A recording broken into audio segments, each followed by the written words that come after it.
Oi, pessoal! Vamos iniciar aí a aula de hoje, dia 6 de outubro de 2020.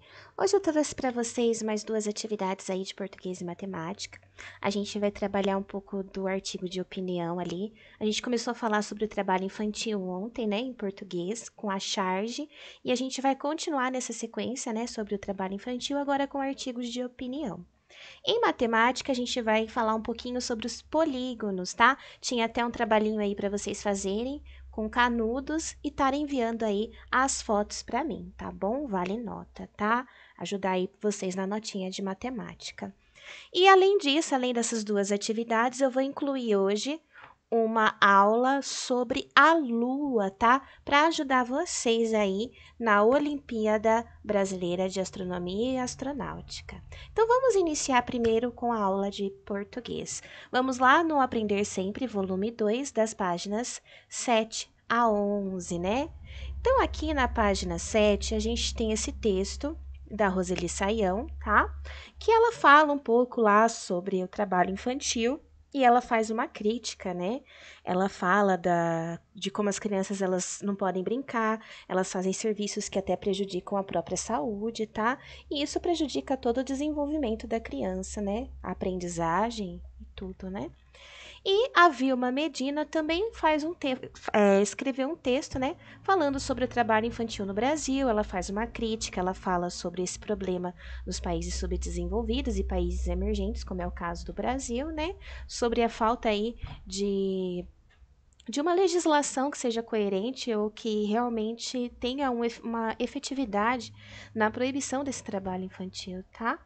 Então, esses dois textos aí, resumidamente, falam sobre o trabalho infantil.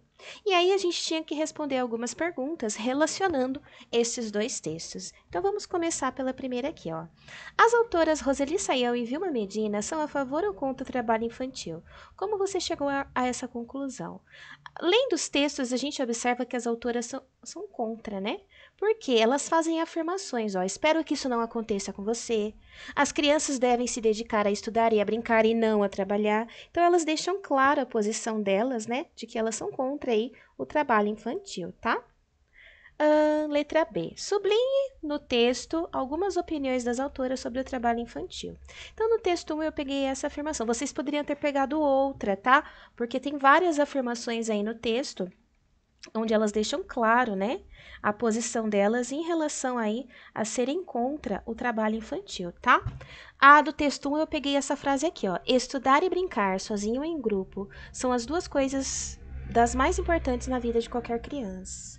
E no texto 2, achamos um absurdo ver a exploração de crianças trabalhando nas lavouras de cana, carvoarias, quebrando pedras, deixando sequelas nessas vítimas indefesas, mas costumamos aplaudir crianças e bebês que tornam-se estrelas mirins em novelas, apresentações comerciais.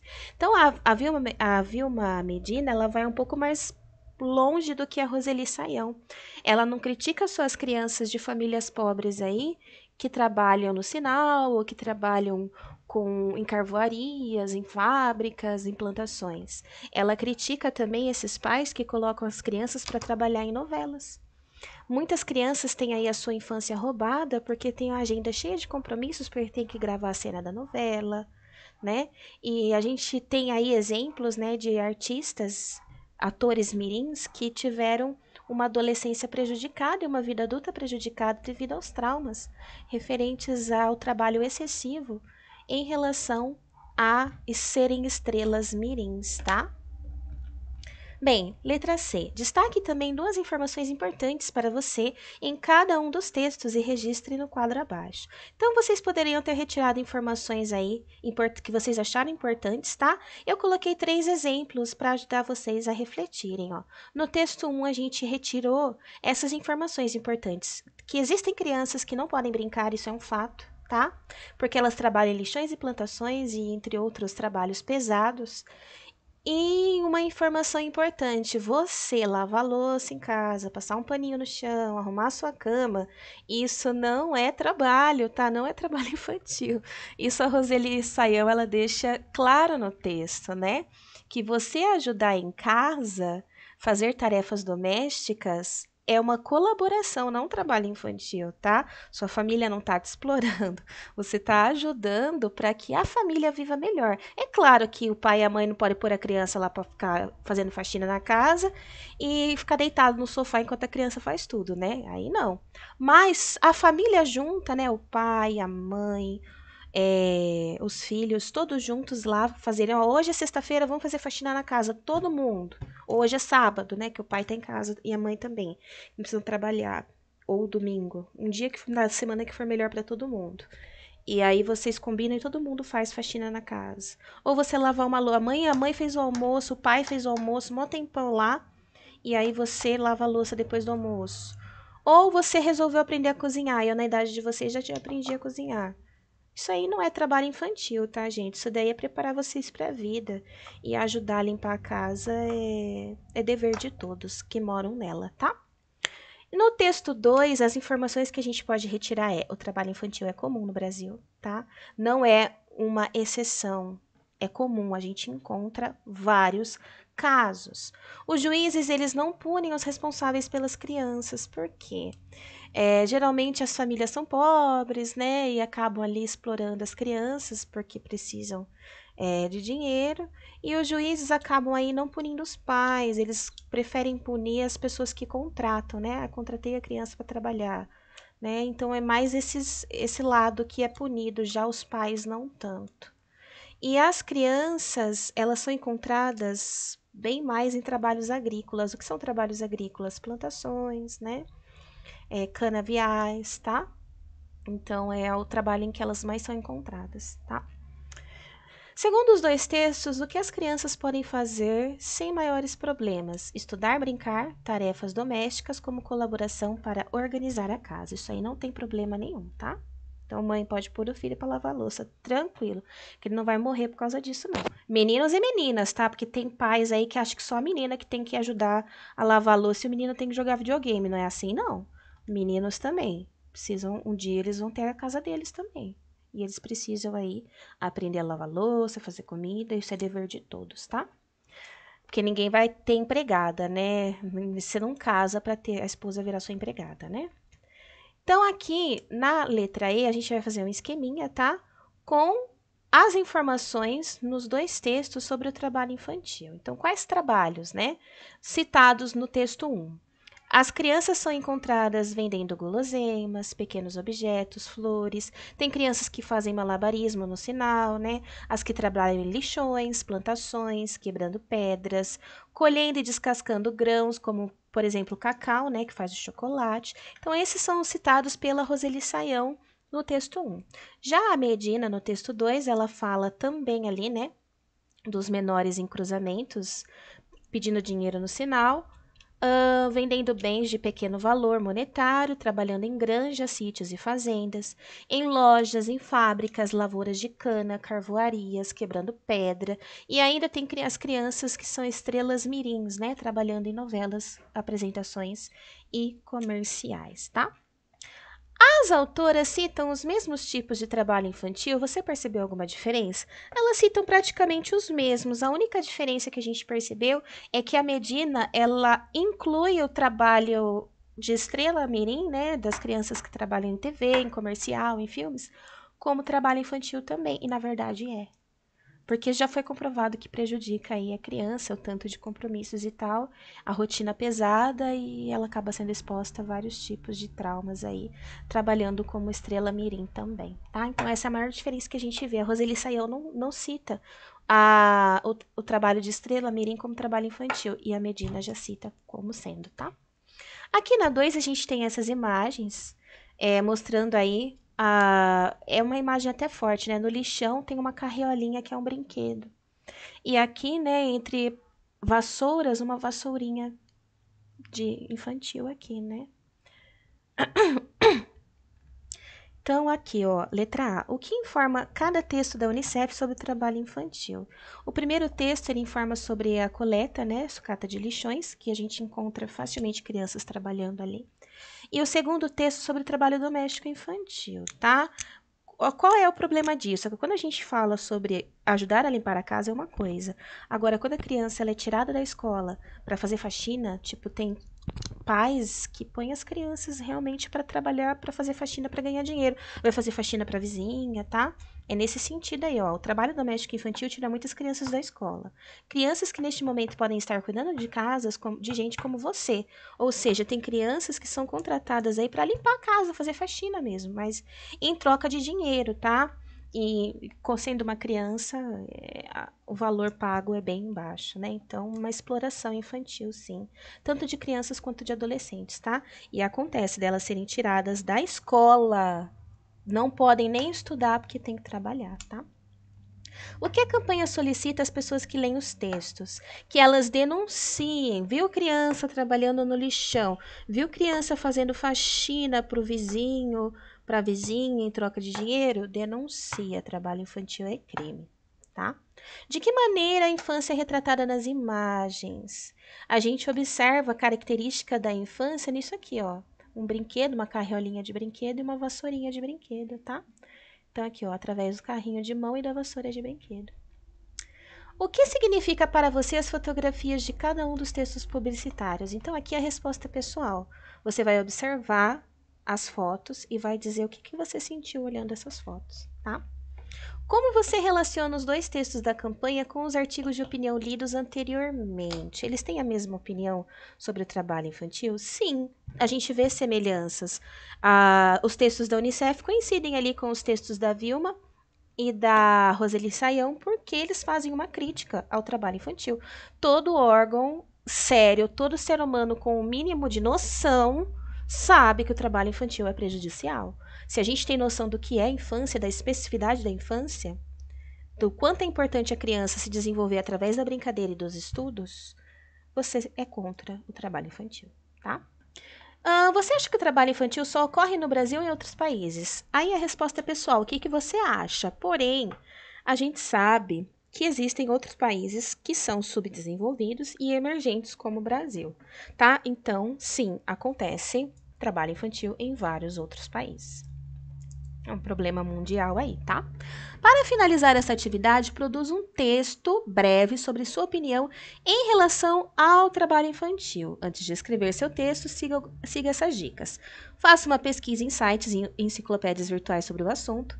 Leia notícias impressas ou virtuais sobre o trabalho infantil e no mundo. Pesquise em que locais as crianças costumam trabalhar e em quais tipos de trabalho. E converse com familiares sobre o trabalho infantil nas diferentes classes sociais. Então, pessoal, é para produzir um texto, vocês vão produzir aí um artigo de opinião, vão dar a sua opinião sobre o trabalho infantil. Eu acho que tem que trabalhar assim. Você vai ter que justificar. Por que você acha que criança tem que trabalhar? Eu acho que não. Não, você não vai escrever uma frase só aqui. Eu acho que sim, eu acho que não. Isso não é opinião, tá?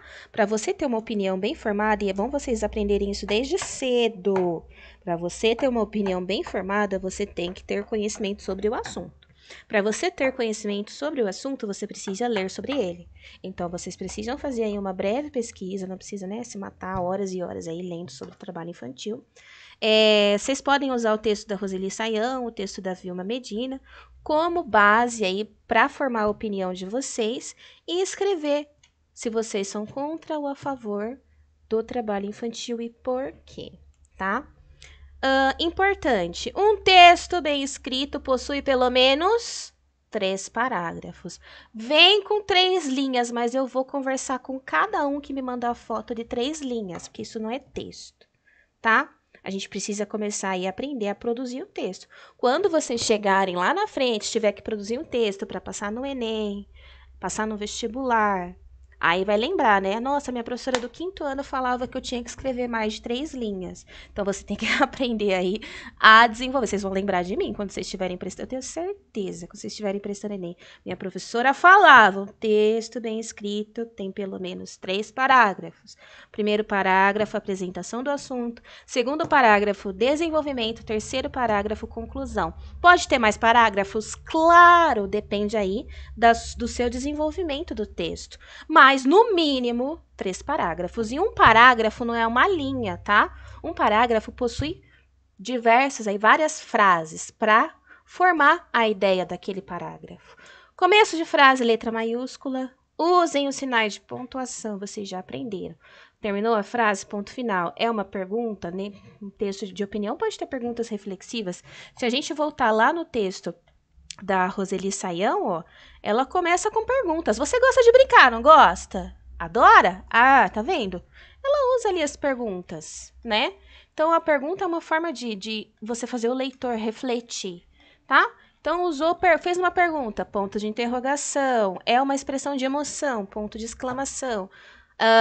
Tem pausas ali na sua frase, usa vírgula, tá? Então, usem ali os sinais de pontuação, uma expressão, a frase de que você pegou de alguém, usa aspas, tá? Então, aprenda a fazer um texto bem escrito e com carinho, tá? Não é perda de tempo, não é uma coisa chata de fazer, é uma coisa necessária, tá? Lembrem-se que vocês estão aí tendo a oportunidade de produzir um texto e estudar, em vez de estarem numa carvoaria aí, ou numa plantação fazendo trabalho infantil. Então, vocês são crianças privilegiadas, porque tem criança que daria tudo para estar no seu lugar. E você tá aí reclamando de fazer um textinho, hein? Então, faça um texto bem escrito, tá? Bem, pessoal, de português era isso. Esse estudo sobre artigo de opinião que resultaria aí numa produção de texto, tá? Agora vamos para matemática, falar um pouco sobre os polígonos. EMAI, página 100 e 101. Então, aqui, ó. Laura fez alguns desenhos e os ficou observando. Então, ela fez esses desenhos aqui, no quadro 1 e no quadro 2. Com base em sua observação, realize as seguintes tarefas. Então, vamos lá. Algumas figuras do quadro 1 não estão fechadas. Cubra as linhas dessas figuras usando a cor vermelha. Então, vou pegar o lapisinho vermelho e vou contornar, ó.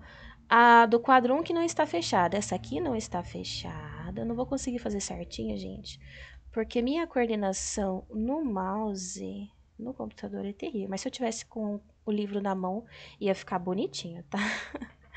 Algumas figuras do quadro 1 não são formadas apenas por segmentos de reta. Pinte-as de verde. Então, vamos de verde. Isso daqui não é segmento de reta, uma lua, né? Tem partes curvas. E o círculo aqui também, né? A circunferência também não é segmento de reta. E essa daqui tem partes aqui, ó, que são curvas, então também não é um polígono, né? Não tem só segmentos de reta, tá? Em uma das figuras do quadro 1, os segmentos de reta se cruzam.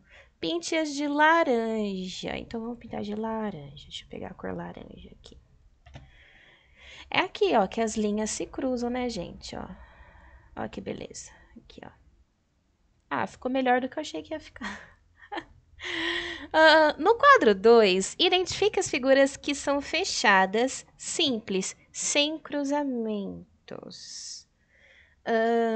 E formadas por segmentos de reta, pinte-as de azul.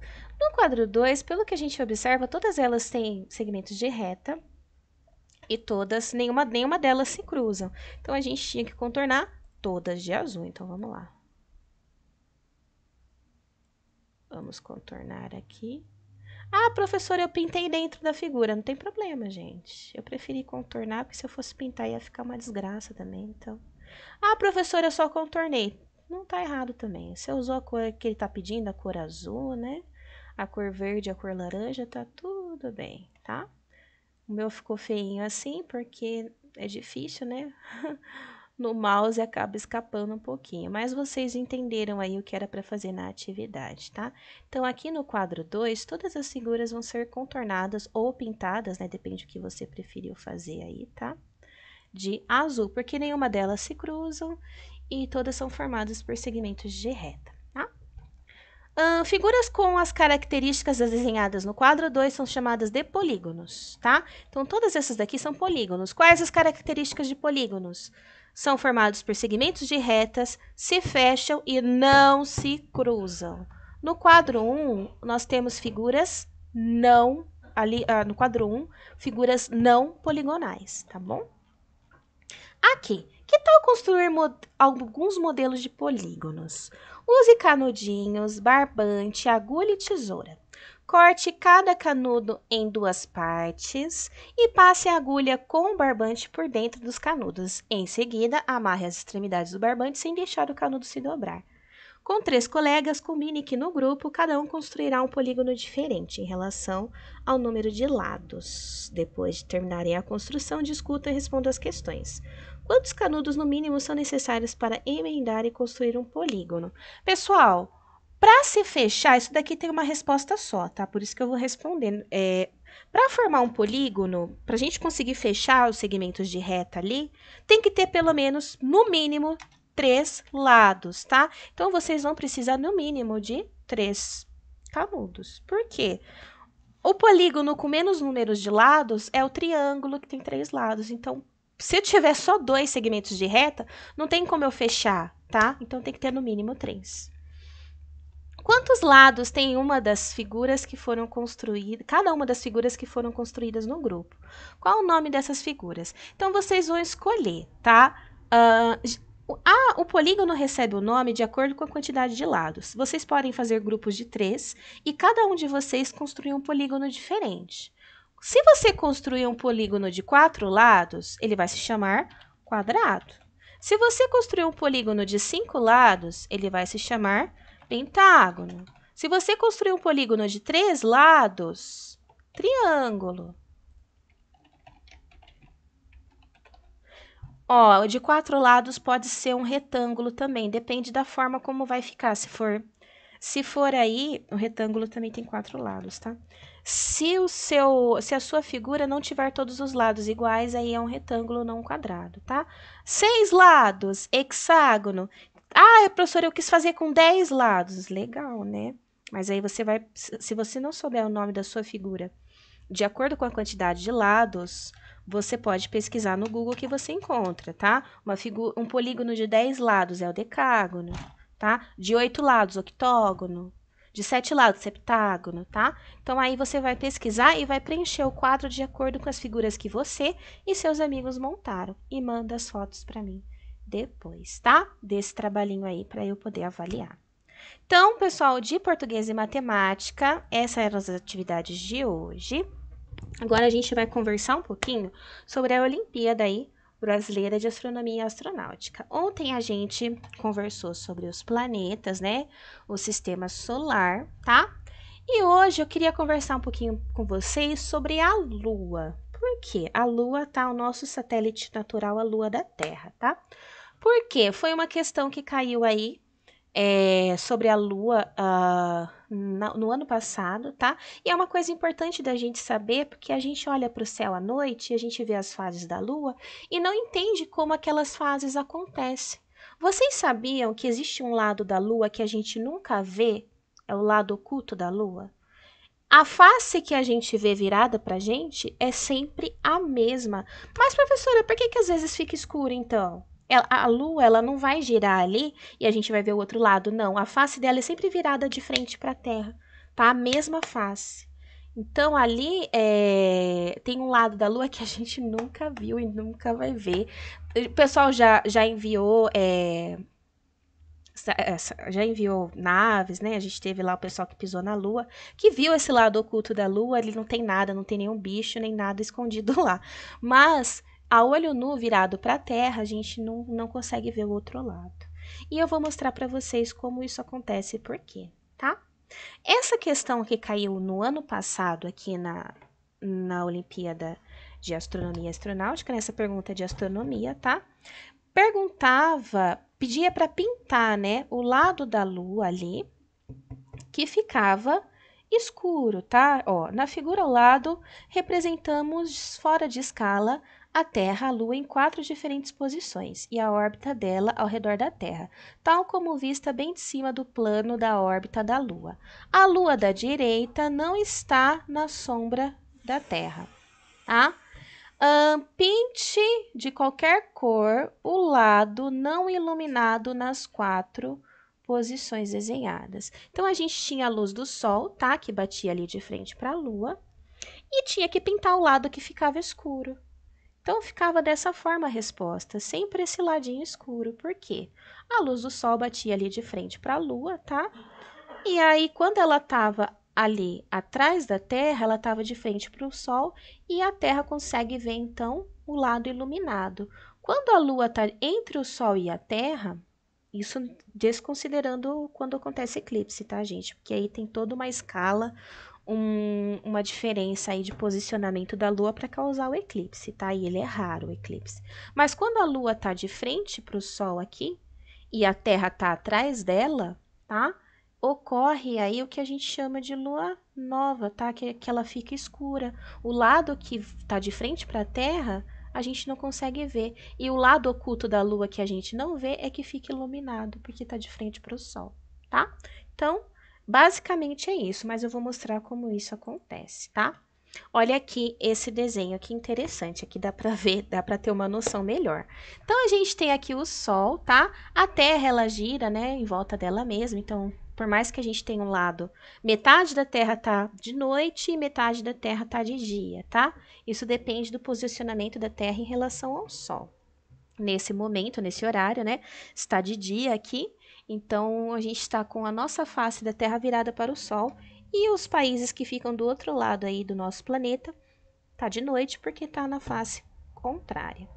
No caso da Lua, ó, quando a Lua tá nesse posicionamento aqui, ó, de frente aqui para o Sol, ela tá de frente e essa face da Terra aqui vê ela como lua cheia, tá? Porque, ó, é como a luz bate, tá?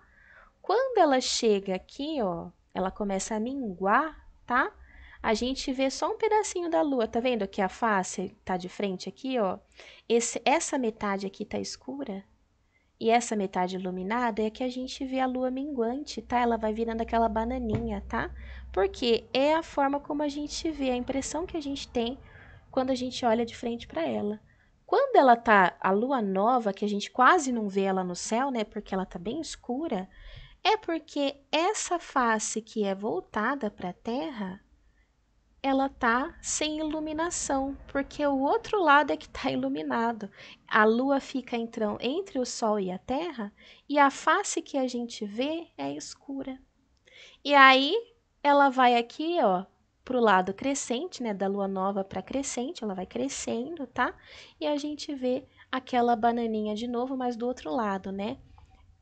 Que a gente chama de quarto crescente ou lua crescente, tá bom? Então, basicamente, aí, para vocês terem uma visão melhor, fica mais ou menos desse jeito, tá? A lua vai dando aquela volta, né, em volta da Terra, de acordo com o passar do mês, e ela vai aí se iluminando de forma diferente em relação ao Sol. Sempre tem uma metade dela que vai estar iluminada pelo Sol, porque o Sol tá sempre ali, ó, né? Ah, só que a forma como ela aparece pra gente, né, de acordo com o posicionamento dela, é a forma como a gente vai ver a iluminação, tá? Aí eu puxei esse texto aqui, né, do site da Abril, que fala sobre o lado escuro da Lua. A gente tem um lado oculto. Depois, se vocês quiserem, eu passo o link dessa matéria aqui para vocês lerem, tá? Ele explica mais ou menos, né, sobre esse lado da Lua que a gente nunca vê, né, que a gente nunca alcançou. Ainda ele explica, né, que esse lado aí já foi estudado, né, ó, as missões da Apollo aqui, ó, eles não encontraram nada de esquisito, somente pedras, crateras e montanhas. Então, esse lado escuro da Lua aí, ele não tem nada de estranho, tá? Mas é uma face que nunca é vista por alguém que olha aqui da Terra, tá? Então, a gente sempre vê a mesma face da Lua. O outro lado a gente nunca vê, tá? Mas o lado que a gente vê fica iluminado, escuro? Sim. Mas o lado oculto quer dizer que é o lado que a gente nunca vê. Que no caso dessa foto aqui é quando a nossa lua tá nova, né? É o lado que é iluminado pelo sol que a gente nunca vê, tá? Aqui eu achei um videozinho falando sobre as fases e os movimentos da Lua muito interessante que eu vou passar aqui para vocês agora, desse perfil no YouTube, né, Khan Academy Brasil, tá? Ele faz tipo uma videoaula que eu achei bem interessante para a gente visualizar e eu gostaria aí que vocês assistissem com carinho, né? Então Fases vamos e os ver. movimentos da Lua. Provavelmente você já sabe que a Lua é um satélite natural e que ela orbita ao redor do nosso planeta, a Terra. Na verdade, a Lua é o único satélite natural da Terra e apresenta aproximadamente 1/4 do tamanho de nosso planeta. Ela não possui luz própria, logo, ela reflete a luz emitida pelo Sol. Além de ter algumas formações rochosas interessantes, ser o quinto maior satélite do nosso sistema solar e refletir a luz do Sol, para um observador aqui na Terra, que nesse caso somos nós, a Lua se apresenta de forma diferente ao longo do mês. Em certos períodos, a gente consegue observar ela bem cheia, com o formato de um disco, e em outros períodos ela tem um formato bem parecido com o de uma banana. É claro, eu estou fazendo apenas uma semelhança aqui, tá? Tudo bem? Mas uma coisa que você precisa saber é que isso é um ciclo e que esses formatos vão se alterando gradualmente. Tudo isso tem a ver com os movimentos que a Lua faz em relação à Terra e até mesmo em relação a ela mesma ou até em relação ao Sol. Mas para a gente entender tudo direitinho aqui, vamos começar pelo básico, a observação da Lua. Se você se lembrar bem, vai perceber que ao longo do mês, parece que a Lua vai crescendo e depois que fica bem grande, parece que vai diminuindo. Seria legal, inclusive, que você tirasse um mês inteiro e ficasse registrando a aparência da Lua ao longo desse mês. De fato, você ia perceber que essa aparência ia se alterando gradualmente, em um ciclo de fases que nós chamamos de lunação. A lunação dura aproximadamente 29 dias e meio, mas uma coisa é fato, durante metade do ciclo a porção da Lua está aumentando, aí nós vamos ter uma Lua crescente. E aí durante a outra metade ela vai estar diminuindo, aí teremos a Lua minguante. Tradicionalmente, apenas as 4 fases mais marcantes do ciclo lunar recebem nomes, mas a porção que vemos iluminada, que é a sua fase, varia de dia para dia. Mas enfim, quais são essas 4 fases do ciclo lunar? Temos a lua nova aqui, depois a quarto crescente aqui, depois a lua cheia, que está aqui, e depois a quarto minguante, que está aqui. Mas eu gostaria de fazer uma pergunta para você aqui agora. Qual é a explicação para isso acontecer? Bem, como a Lua não possui luz própria, ela reflete a luz do Sol. Mas assim como a Terra, é a face que está voltada para o Sol que recebe essa luz solar e fica iluminada. Assim como acontece com a Terra também, ao longo do dia lunar, a parte da Lua que recebe a luz do Sol vai se alterando. Mas por que isso se altera? E por que demora bem mais que a mudança que ocorre na Terra? Isso se deve à rotação e à translação da Lua. Mas o que é a rotação e o que é a translação da Lua? A rotação é o movimento que um corpo celeste faz em torno de si mesmo. No caso da Lua, ela gira ao redor de si mesma, em torno de algo chamado eixo de rotação. Já a translação é o movimento que o corpo celeste faz em torno do outro corpo celeste. No caso da Lua, é o movimento que ela faz em torno da Terra. Agora, uma coisa interessante sobre a Lua é que, diferente da Terra, em que o movimento de rotação dura 24 horas e o movimento de translação ao redor do Sol dura 365 dias, a Lua tem um movimento síncrono, ou seja, a rotação em torno do seu próprio eixo e a translação ao redor da Terra dura exatamente o mesmo período de tempo. Inclusive, é até por isso que a gente sempre observa o mesmo lado da Lua, independente da fase que ela se encontra. Sabendo que o tempo de translação e o tempo de rotação da Lua são iguais, quanto tempo isso leva para ocorrer? Ou seja, para que a Lua realize uma volta completa em torno do seu eixo e uma volta completa em torno da Terra. Isso dura cerca de 28 dias, algo bem próximo ao período de tempo do ciclo lunar. E isso tem uma razão simples. O ciclo lunar e as fases da Lua ocorrem devido aos movimentos de rotação e de translação da Lua ao redor da Terra. Bem, eu espero que você tenha compreendido tudo que a gente conversou até aqui e que a Lua realiza 2 movimentos, um movimento de rotação em torno do seu próprio eixo e um movimento de translação ao redor da Terra. E aproveitando o momento, eu quero deixar aqui para você um grande abraço e até a próxima! Então, pessoal, ele explica bem didaticamente aí, né, como ocorre essa movimentação da Lua, né? Então, como ele explicou, aqui, né, a gente observa as fases da Lua, tá? Ele explica por que a gente sempre vê a mesma face, né? Porque ela ocorre de forma síncrona ali, é sempre do mesmo jeito, tá? Ela tem esse movimento de rotação e translação aí. Então, a gente sempre tem uma face da Lua que está voltada para o Sol. mas depende a posição da Lua, a posição em que a Lua está em relação à Terra, para que a gente veja ela ali iluminada ou não, tá? Então, é aquela figura que eu mostrei para vocês, ó. Se ela está nessa posição em que a face iluminada está de frente para a Terra, a gente vê ela como lua cheia. Mas se a gente vê a posição iluminada de frente para o Sol ali e não de frente para a Terra, é que a gente vai ver a lua nova, tá? Então, se cair ali uma questão sobre a lua, eu acredito que vocês vão saber responder se tiver que pintar lá certinho, né? O posicionamento da lua em relação à luz do sol. Pensa sempre em como o sol está batendo de frente para a lua, né? O posicionamento da Terra e o posicionamento da lua ali. Lembrando que a lua não é um corpo luminoso, tá? Ela não possui luz própria. Ela é um corpo iluminado e é iluminado pelo sol, tá? Então, pessoal, essas foram as atividades dos estudos de hoje, tá?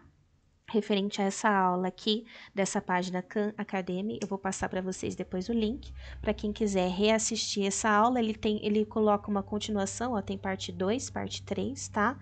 Se vocês quiserem assistir, continuar vendo sobre as fases da Lua, é muito interessante as aulas que esse rapaz fez, tá bom? Então, essas foram as atividades de hoje. Qualquer dúvida, é só mandar para mim. Um beijo, tchau!